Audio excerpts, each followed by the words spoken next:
Chapter 54, A Rebuke Against Extortion. This chapter is based on Nehemiah 5. The wall of Jerusalem had not yet been completed when Nehemiah's attention was called to the unhappy condition of the poorer classes of the people. In the unsettled state of the country, tillage had been to some extent neglected. Furthermore, because of the selfish course pursued by some who had returned to Judea, the Lord's blessing was not resting upon their land, and there was a scarcity of grain. In order to obtain food for their families, the poor were obliged to buy on credit and at exorbitant prices. They were also compelled to raise money by borrowing on interest to pay the heavy taxes imposed upon them by the kings of Persia. To add to the distress of the poor, the more wealthy among the Jews had taken advantage of their necessities, thus enriching themselves. The Lord had commanded Israel through Moses that every third year a tithe be raised for the benefit of the poor, and a further provision had been made in the suspension of agricultural labor every seventh year, the land lying fallow, its spontaneous products being left to those in need. Faithfulness in devoting these offerings to the relief of the poor and to other benevolent uses would have tended to keep fresh before the people the truth of God's ownership of all and their opportunity to be channels of blessing. It was Jehovah's purpose that the Israelites should have a training that would eradicate selfishness and develop breadth and nobility of character. God had also instructed through Moses, "If thou lend money to any of my people that is poor by thee, thou shalt not be to him as an usurer. Thou shalt not lend upon usury to thy brother, usury of money, usury of victuals, usury of anything that is lent upon usury." Exodus 22:25, Deuteronomy 23:19. Again he had said, "If there be among you a poor man of one of thy brethren within any of thy gates, in thy land which the Lord thy God giveth thee, thou shalt not harden thine heart, nor shut thine hand from thy poor brother, but thou shalt open thine hand wide unto him, and shalt surely lend him sufficient for his need in that which he wanteth. For the poor shall never cease out of the land. Therefore I command thee, saying, Thou shalt open thine hand wide unto thy brother, to thy poor, and to thy needy in thy land." Deuteronomy 15:7, 8, 11. At times following the return of the exiles from Babylon, the wealthy Jews had gone directly contrary to these commands. When the poor were obliged to borrow to pay tribute to the king, the wealthy had lent them money but had exacted a high rate of interest. By taking mortgages on the lands of the poor, they had gradually reduced the unfortunate debtors to the deepest poverty. Many had been forced to sell their sons and daughters into servitude, and there seemed no hope of improving their condition, no way to redeem either their children or their lands, no prospect before them but ever-increasing distress, with perpetual want and bondage. Yet they were of the same nation, children of the same covenant as their more favored brethren. At length the people presented their condition before Nehemiah. "Lo," they said, "we bring into bondage our sons and our daughters to be servants, and some of our daughters are brought into bondage already. Neither is it in our power to redeem them, for other men have our lands and vineyards." As Nehemiah heard of this cruel oppression, his soul was filled with indignation. "I was very angry," he says, "when I heard their cry and these words." He saw that if he succeeded in breaking up the oppressive custom of exaction, he must take a decided stand for justice. With characteristic energy and determination, he went to work to bring relief to his brethren. The fact that the oppressors were men of wealth whose support was greatly needed in the work of restoring the city did not for a moment influence Nehemiah. He sharply rebuked the nobles and rulers, and when he had gathered a great assembly of the people, he set before them the requirements of God touching the case. He called their attention to events that had occurred in the reign of King Ahaz. He repeated the message which God had at the time sent to Israel to rebuke their cruelty and oppression. The children of Judah, because of their idolatry, had been delivered into the hands of their still more idolatrous brethren, the people of Israel. The latter had indulged their enmity by slaying in battle many thousands of the men of Judah, and had seized all the women and children, intending to keep them as slaves or to sell them into bondage to the heathen. Because of the sins of Judah, the Lord had not interposed to prevent the battle, but by the prophet Oded, he rebuked the cruel design of the victorious army. Ye purpose to keep under the children of Judah and Jerusalem for bondmen and bondwomen unto you. But are there not with you, even with you, sins against the Lord your God? 2 Chronicles 28:10. Oded warned the people of Israel that the anger of the Lord was kindled against them, and that their course of injustice and oppression would call down his judgments.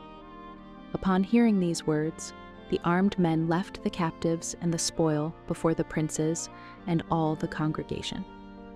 Then certain leading men of the tribe of Ephraim took the captives, and with the spoil clothed all that were naked among them, and arrayed them, and shod them, and gave them to eat and to drink, and anointed them, and carried all the feeble of them upon asses, and brought them to Jericho, the city of palm trees, to their brethren. Verse 15.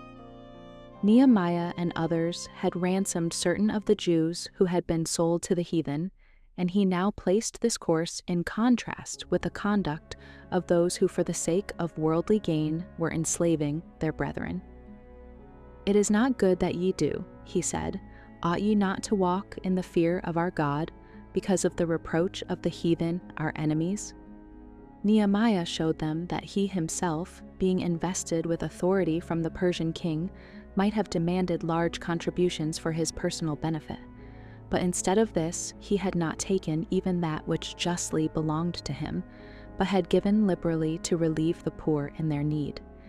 He urged those among the Jewish rulers who had been guilty of extortion to cease this iniquitous work, to restore the lands of the poor, and also the increase of money which they had exacted from them, and to lend to them without security or usury. These words were spoken in the presence of the whole congregation. Had the rulers chosen to justify themselves, they had opportunity to do so, but they offered no excuse. We will restore them, they declared, and will require nothing of them. So will we do as thou sayest. At this, Nehemiah, in the presence of the priests, took an oath of them that they should do according to this promise. And all the congregation said, Amen, and praised the Lord. And the people did according to this promise. This record teaches an important lesson. The love of money is the root of all evil. 1 Timothy 6:10. In this generation, the desire for gain is the absorbing passion. Wealth is often obtained by fraud. There are multitudes struggling with poverty, compelled to labor hard for small wages, unable to secure even the barest necessities of life. Toil and deprivation, with no hope of better things, make their burden heavy. Careworn and oppressed, they know not where to turn for relief. And all this that the rich may support their extravagance or indulge their desire to hoard. Love of money and love of display have made this world as a den of thieves and robbers. The scriptures picture the greed and oppression that will prevail just before Christ's second coming. Go to now, ye rich men, James writes, ye have heaped treasure together for the last days. Behold, the hire of the laborers who have reaped down your fields, which is of you kept back by fraud, crieth, and the cries of them which have reaped are entered into the ears of the Lord of Sabaoth. Ye have lived in pleasure on the earth and been wanton. Ye have nourished your hearts as in a day of slaughter. Ye have condemned and killed the just, and he doth not resist you. James 5:1-3-6. Even among those who profess to be walking in the fear of the Lord, there are some who are acting over again the course pursued by the nobles of Israel. Because it is in their power to do so, they exact more than is just and thus become oppressors. And because avarice and treachery are seen in the lives of those who have named the name of Christ, because the church retains on her books the names of those who have gained their possessions by injustice, the religion of Christ is held in contempt. Extravagance, overreaching, extortion are corrupting the faith of many and destroying their spirituality. The church is in a great degree responsible for the sins of her members. She gives countenance to evil if she fails to lift her voice against it. The customs of the world are no criterion for the Christian. He is not to imitate its sharp practices, its overreaching, its extortion. Every unjust act toward a fellow being is a violation of the golden rule. Every wrong done to the children of God is done to Christ himself in the person of his saints.